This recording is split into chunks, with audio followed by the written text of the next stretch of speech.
After graciously allowing the Kings to keep it warm for one night, the Kraken returned to their throne atop the Pacific Division with a last win before the All-Star break. And this time, it's the throne they have all to themselves, no tiebreakers needed by points percentage. They have the straight-up lead by points in the Pacific for the first time in the franchise history. I mean, yes, arguably points percentage would be a better way to look at the standings throughout the course of the season, where the Kraken have been in first in the Pacific for a while now, but everywhere uses points, and it all matters the same in the end.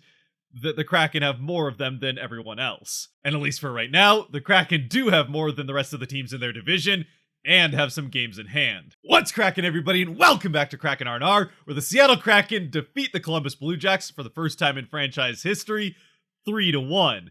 And with the win, now bring it to just two teams the Kraken have never beat, the Tampa Bay Lightning, who unfortunately they'll have to wait until next season to do that, unless they do it in the Cup Final, and also the Philadelphia Flyers, who they still have yet to play this season. And yes, once again, with the win, as well as a Vegas overtime loss and LA straight-up regulation loss, the Kraken move back to first in the division, and there's no points tie this time. It's all them with 63 points. And speaking of franchise firsts, with the win, the Kraken also cap off the first month in franchise history where they win 11 or more games, with this now being the second double-digit win month of this season, and also franchise history, having won 10 in November, and now getting the 11th here in January, before going on this break that will finish off the rest of the month. A break that, even with all the winning, is sorely needed for the team, as they have a lot of, well, soreness and just straight-up injuries to recover from over this next week, and hopefully get a couple of guys back.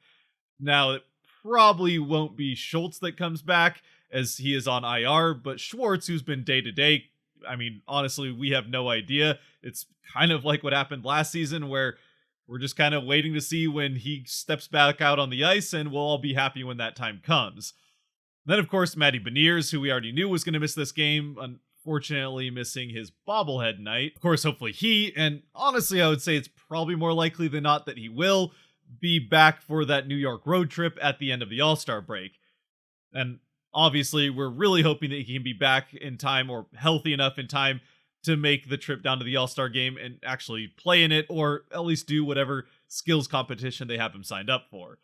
But time will tell on that. We probably won't find out until the day before, or maybe a couple days before. But before we jump right into the game, while we're on the subject of injuries, we did also find out in this last day since the last game, through an interview with a Finnish outlet, I think it was, what's been going on with Donskoi. Now, he did leave the preseason after suffering a concussion, which he's had a few of these over the course of his career, and unfortunately, it sounds like this one may have started to take its toll on him.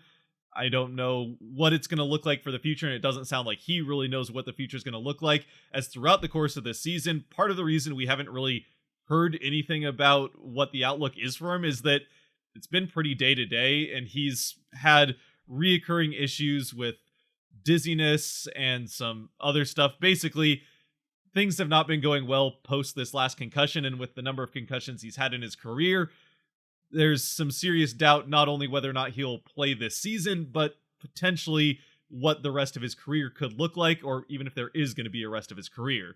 But with that being said, I think we can also all agree that the most important thing here is what's better for Donskoi the person and his young family, more so than what's important for Donskoi the player. And if there's questions as to, I mean, for him and his family, as to what another concussion, if one were to happen, if he were to go back to playing, could mean for not just the near future, but a couple decades down the road, as he, you know, has some kids that he would like to be around for as a regular person for the next few decades. If having another concussion or risking another concussion puts that into question and his future with his family, then I think it's more than fair for him to be questioning whether or not going back to hockey is the right choice. So again, we all wish Donskoi and his family the best, and certainly hope that whatever decision he makes, obviously we'd love to see him back out on the ice, but whatever decision it is the best one for him and his family and their future, not just what is best for the team. So now that we're all caught up from this one day between games, we can get to this I think we could call it a solid win for the Kraken, the 3-1 win over the Blue Jackets. A win that I wouldn't necessarily call it a great one. It was kind of just the team taking care of business in this last game after the end of a busy month of games for them before an extended break.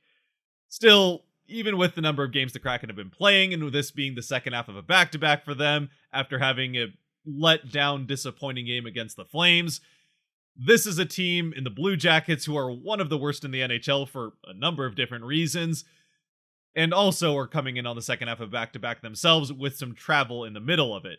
Not a ton, they were coming down from Vancouver, but still the point is this is a game that you absolutely should be winning, and 2 points that, even if the team you're playing doesn't really matter, are 2 points that you can't afford to not get. Of course, that having been said, with Jones having started the game against the Flames, and this being again the second half of a back-to-back, that did mean Grubauer was getting the start here, which does start to throw into question how this game was going to go for the Kraken regardless of the opponent. And I'm not saying that is anything against Grubauer. Honestly, he's been almost as good as Jones stats-wise. Jones has been a bit better and has earned the starting spot, so that's not saying that Grubauer should be the starter by any means. But the difference between the two of them statistically has really not been as different as what it sounds like from the fan base. And a large part of that is because of the difference in goal support that the two goaltenders have got. But fortunately, while they didn't score quite to their average goals per game, they were able to score more than they usually have with Grubauer in net, and it was enough to get the victory, especially with Grubauer only allowing the one goal to get past him.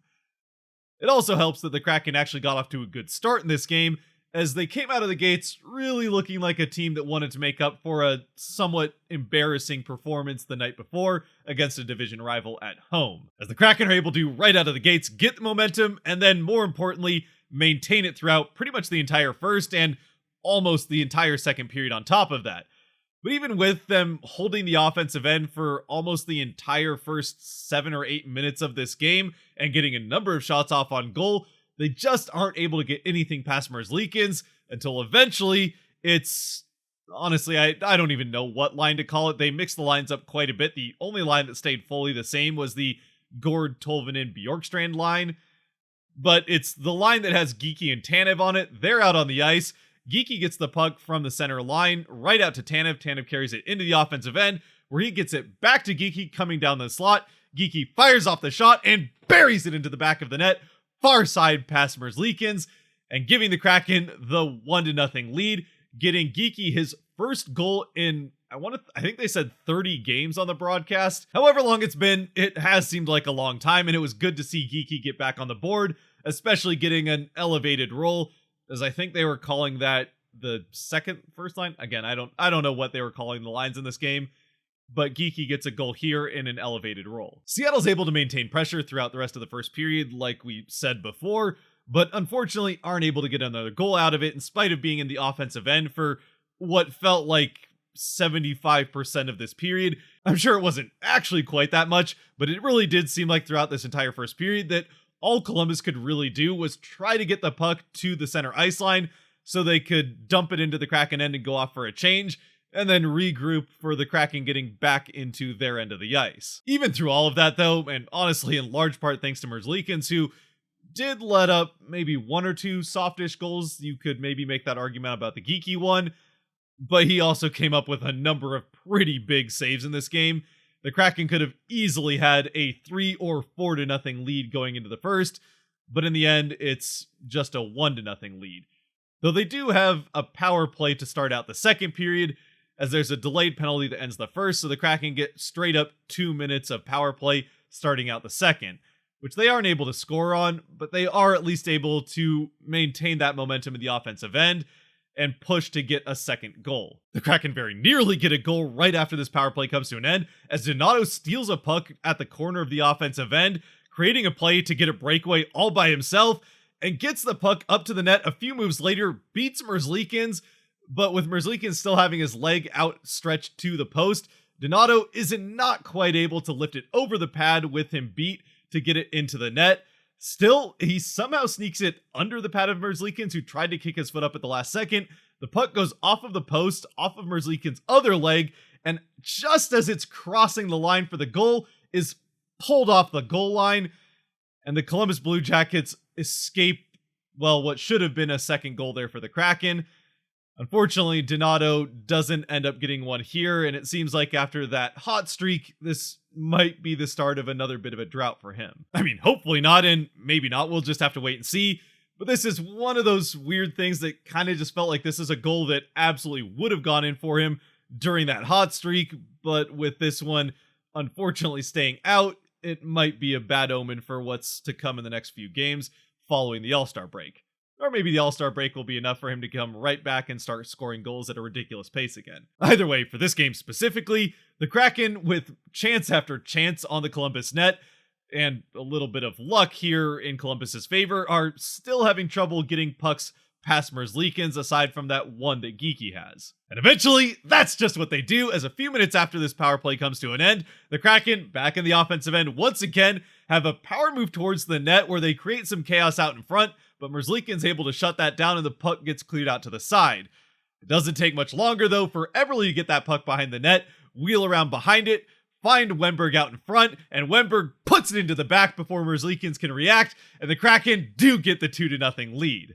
For Wennberg, even if maybe he could have more if he shot the puck more often when he has the chance rather than passing it all the time, it's still his 10th goal on the season, which makes him the 8th Kraken player to reach the 10-goal mark, which does lead the NHL as far as 10-goal or more players, and also gives the Kraken more 10 or more goal players this season than they had at the end of the season last year. So finally, after a few good chances, the Kraken do get that second goal to go, and they aren't going to stop trying to score more as they continue to press following this Wennberg goal, and they nearly get a third one as Gord gets absolutely robbed on a far side, or on a shot that comes off of a pass from one side to the other.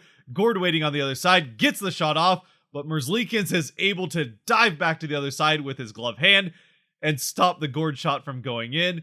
There's really no way around it. This is an absolute spectacular save from Merzlikins that keeps the Kraken from getting that third goal and really starting to put this game out of hand, which is a pretty timely save for the Blue Jackets, it turns out, that also kind of serves to turn momentum in their favor a bit. Up to this point, I think they only had something like 8 shots on goal total, so kind of like what happened to the Kraken in that game against the Flames, though even later here on the second, where they finally get things turned around, thanks not only to this save, but also a power play that they end up getting shortly afterwards. Of course, that having been said, on that power play, the Kraken certainly get the better of the scoring opportunities, one of which comes on it's probably more of a 2-on-1, but it's pretty close to a 2-on-0 shorthanded chance that the Kraken get. But once again, Merzlikins comes up with a spectacular diving from one side to the other save.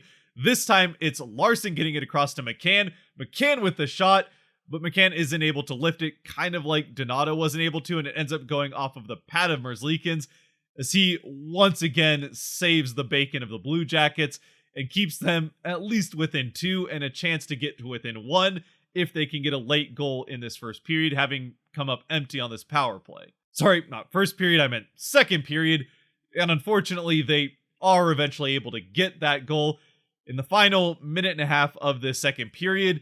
It's a pretty harmless looking shot that comes from the high slot from Kent Johnson, last season was a teammate of Matty Beniers at this point, both of them playing for Michigan before getting drafted in the top 4 or 5 of the NHL draft. Unfortunately though, while he was playing with Beniers this time last year, he's now playing against Beniers' team, and even more unfortunately, obviously Beniers isn't out on the ice to play against him. It comes off a bit of a rush chance as the pass comes from more down by the faceoff circle, up into the high slot.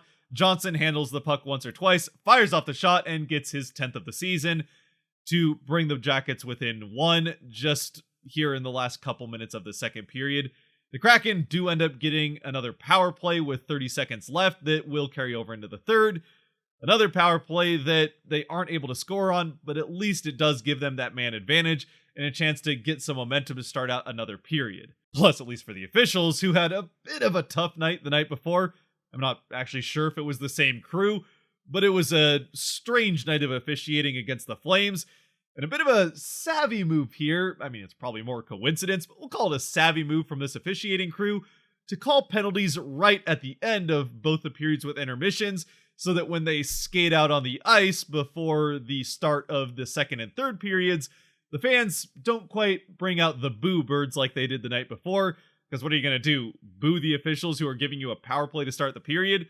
So now you can't really boo them, but I suppose you could still stare at them in silence as if to say, I'm watching you. And then, sure enough, they call the second penalty against the Kraken in the game, sending the Blue Jackets to their second power play. A second power play here early on in the third that once again the Kraken are able to kill off pretty easily and even get another shorthanded chance on. It's not as good as the one that they had on the first Blue Jackets power play, and once again they aren't able to score on it. But not long after that power play comes to an end, the Kraken do press for more and do eventually get that third goal. Comes off of a turnover created in the neutral zone by Bjorkstrand, who intercepts a pass trying to get through the neutral zone and tips it out to Tolvanen, who carries it into the offensive end and from up high in the slot between the faceoff circles, fires off a shot and somehow beats Merzlikins, and Golvanen gets his 10th of the season, his 8th for the Kraken, as he just continues to find the back of the net in a Kraken jersey. So just like that, and like Wemberg before him, Golvanen, or Tolvanen, whatever you want to call him, joins Wemberg on that list of Kraken players with 10 goals on the season. Of course, it's a little bit different because 2 of his goals did come for Nashville before coming to Seattle, but I think at this point, there's no doubt that he's going to get to 10 specifically with the Kraken in a pretty short amount of time. Or at least short number of games. There's still a week before they're going to play again. But he's going to keep finding the back of the net the way he's going. And of course, getting the primary assist on the Tolvanen goal, as well as being the player that makes this whole play happen in the first place.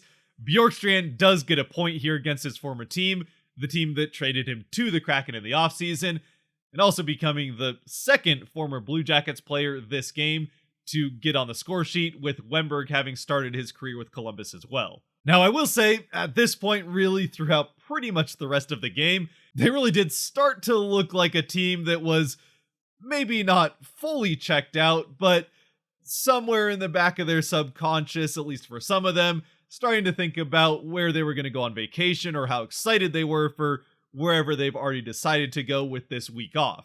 Some of them might be going to Florida to see, hopefully, Beniers do some skills competition things. I mean, who knows where these guys are going to go with the week's break. But I think it might have been in the back of their minds as some of that sloppy play that we saw against the Flames definitely started to leak back into their play in this third period. Now, the good news is that the team on the other side of the ice in this game was playing even sloppier than the Kraken, and was certainly not playing well enough to take advantage of the mistakes quite like the Flames were the night before. And that even extends to Grubauer a bit, who, aside from the one goal he let in and this play about halfway through the third, had a fantastic night for the Kraken. He does have one play here about halfway in, where he goes behind the net to play the puck and then isn't quite decisive enough about where to play it, eventually putting up along the boards, and it gets chipped off the boards by a Columbus player, which quickly leads to a shot on goal that he's barely able to dive back in front of at least part of the goal to somehow prevent this one from going in. And then a follow-up shot is either flubbed or blocked, I can't remember. The point is, Grubauer gets away with one here, and the Kraken escape what could have easily turned into a 3-2 game. As we know, though, it does end up staying 3-1 all the way through the end of the third. Eventually, the Blue Jackets do pull the goaltender. The Kraken get a couple of chances, really just the one good one in the final seconds. Gord gets the puck into the offensive end and is trying to get through a couple of players, eventually getting the backhanded shot off at the buzzer, but it goes off of the post and stays out. So the score again stays 3-1. Gord with kind of a wry smile at one of the Blue Jackets players as he skates past after putting that one off the post. I think both of them knowing obviously the game was over and Gord was just trying to get that one extra goal for his stats. But it obviously doesn't end up going, and the Kraken, with Gord getting robbed twice in this game, still win it and get those 2 points in the standings. So was it a complete 60-minute game for the Kraken? No, I don't really think I could say it was. They certainly played at least 40 minutes of it absolutely spectacularly and certainly dominated the Blue Jackets in a way they should have been able to. It didn't necessarily reflect the way that it looked on the scoreboard, as Merzlikins again was playing very well in net for the Blue Jackets.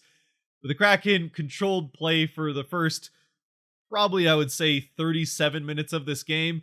then had a bit of a lapse there at the end of the second, got it back a bit at the start of the third, and then went into vacation mode and just did everything they could to keep the puck out of the net and call it good at that, which I suppose they were able to do successfully. So now all of them can go off on their vacations that they were looking forward to during that third period, and the Kraken can get some much needed rest and hopefully get some of those guys that are injured back in the lineup as they go to New York starting on February 7th to play the Islanders, Rangers, and Devils. But as always, before we get to that or whatever comes during this break, there is still 3 stars to hand out for this game. The first star for me is going to be Morgan Geekie. He gets the Kraken on the board with that first goal, which turns out to be, I guess it isn't the game winner. The second goal for Wemberg is the game winner. But Geekie had a really nice game. He ends up putting one off of the off of the post in the third period that could have also made this a 4-1 game. Speaking of which, the Blue Jackets put one off of the post a little while later with the empty net, so both teams hitting the post there late in the third. But Geekie had a really good game in that elevated role up on, I don't know if you wanted to call it the second line or the third line or first line. Honestly, it was hard to tell. The only line that was pretty clear was the fourth line was Donato Sprong and Hayden. Second star, Alex Wemberg. He gets that goal against his former team, which is the game-winning goal. Not that I think that really had a huge impact. It was 2-0 at that point. But still, Wemberg getting a goal, and other than that, having a fantastic night, creating another number of other scoring opportunities, and not passing up really on too many open shots that he had like we're used to seeing him do. Maybe once. But anyway, great night for Wemberg. The third star, I'm going to give to, I'll call the playmaker of the night. A guy that I saw passing the puck quite a bit to set up scoring opportunities, only one of which actually ends up in the back of the net. But Jordan Eberle had a number of chances to get assists in this game. He still does pick up the one, but he was very active in the offensive end throughout the course of this game. Let me know what you thought down in the comment section below. Susie had a pretty solid game from the blue line, does end up getting an assist. Dunn, again, continued to have a good night, other than being maybe partially responsible for that whole mishap with Grubauer and the empty net towards the end. But obviously that doesn't end up back in the net, so it doesn't cost the Kraken any. Still, let me know what you thought in the comment section. Maybe what you're looking forward to about the All-Star game, or maybe what you're doing during this break. For most of you, I'm sure it's not quite as much of a break as it would be for the team. But anyway, I myself will be taking a much-needed break, as maybe you can tell from the somewhat scatterbrained way that this video is closing out. A much-needed break, going on vacation here for a few days, and then I'll be back for the All-Star game and getting out that mid-season video that I've been working on for a while now and just haven't quite been able to get finished, but that will be coming here with the break here just past the halfway point of the season at the All-Star break, and then we'll have right back out on the road for that New York road trip. With that, if you have made it to this point, thank you very much for watching. If you'd like or enjoy this video, there are buttons for that kind of stuff down below to help support the channel. And until next time, whenever that is, stay safe out there, be good to each other, God bless, and go Kraken!